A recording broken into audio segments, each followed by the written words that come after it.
Welcome back to the 700 Club. Dangerously hot temperatures are scorching much of the nation and have emergency officials on edge. Jennifer Wishon brings us that story from here in Washington, where just outside the studio, the heat index is oppressive. It's true. It's hot. Here in the nation's capital, the heat index, that is how hot it feels, will approach 115 degrees. It's part of the heat wave blistering Americans from the East Coast through the Midwest. In the coming hours, the National Weather Service expects more than 100 local heat records will be shattered.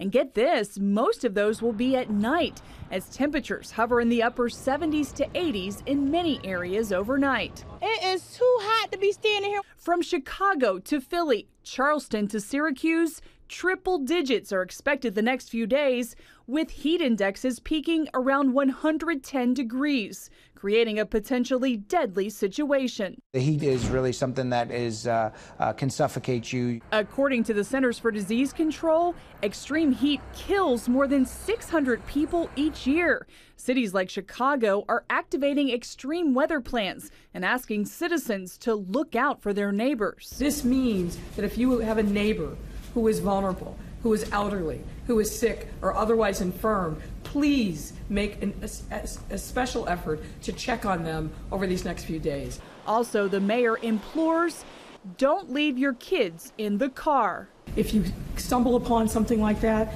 by any means necessary, get the kid out of the car and call 911. Already in Connecticut, 7 children hospitalized after suffering from dehydration and heat exhaustion at a summer camp carnival. It's very important to hydrate your children 2 hours before they go to an event. People who work outside are at greater risk. We let the guys take as many breaks as possible, myself included, make sure we have plenty of water. And don't forget about your pets. Vets say older or overweight dogs or those with medical conditions can't handle the heat. So keep them in the shade, off of hot sidewalks, and keep their water bowls full. Experts say even if you're staying hydrated, you can still experience heat stroke. And in that case, it's vital you get to someplace cool. Jennifer Wishon, CBN News, Washington. Thanks, Jennifer, for that great advice. Well, Iran is denying President Trump's statement that a U.S. warship shot down an Iranian drone. The president revealed the incident yesterday. The USS Boxer, an amphibious assault ship, was passing through the Strait of Hormuz when the drone approached, coming within 1,000 yards. Despite warnings, the drone did not turn away, and the U.S. warship brought it down using jamming equipment. It's just the latest incident in the Gulf amid heightened tensions between the United States and the Islamic regime. Author and Middle East expert Joel Rosenberg tells CBN News Iran isn't showing any sign of backing down. But Iran's regime is so determined, they're so convinced that Allah is with them and that the wind is at their back, that they're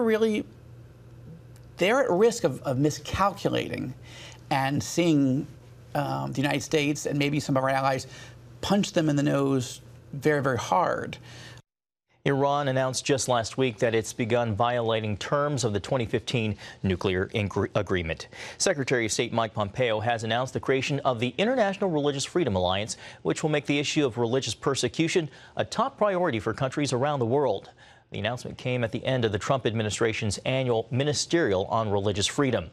Pompeo hopes the alliance will bring like-minded countries together outside of the conference. It will provide a space for the work that we do here to flourish throughout the year. Pompeo went through a litany of documented cases of religious persecution, even pointing to this very conference and those who were denied the chance to come, like some from Cuba. Last weekend, the Cuban government prevented them from boarding their flights to travel to Washington, D.C. to express their religious freedom. Such is the thuggish, intolerant nature of the current regime in Havana.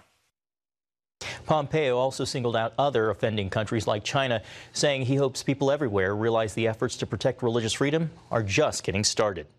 Well, the word manhole in Berkeley, California will now be called maintenance hole. That's just one of the changes in the language of the city code after Berkeley leaders voted unanimously this week to replace about 40 gender-specific words with gender-neutral terms in an effort to be more inclusive. So now, in addition to manhole becoming maintenance hole, man-made will be human-made. Fraternities and sororities will be collegiate Greek system residences. Brother and sister will be sibling, and she, her, he, and him will be replaced by they and them. The city's plan has been met with both praise and scorn, with some residents calling it a waste of time. Well, between voting to condemn tweets from President Trump for racism and voting against impeaching him, it's been a busy and contentious week in the U.S. House of Representatives. House Chaplain Father Pat Conroy opened the legislative day with prayer against spiritual warfare Thursday, using stark words to call out the evil playing out on the House floor, casting out spirits of darkness and offering a call for unity. This has been a difficult and contentious week in which darker spirits seem to have been at play in the people's house. In your most holy name, I now cast out all spirits of darkness from this chamber, spirits not from you. I cast out the spirit of discouragement, which deadens the hope of those who are of good will. I cast out the spirit of petty divisiveness, which clouds the sense and the desire to be of fruitful productivity. The House chaplain went on to pray for comfort, wisdom, and patience for lawmakers serving there. Well, 50 years ago tomorrow, on July 20th, 1969, man first touched the surface of another world when Neil Armstrong and Buzz Aldrin walked on the moon. Though conquering space certainly marked a triumph for science, God kept coming up on missions to the moon.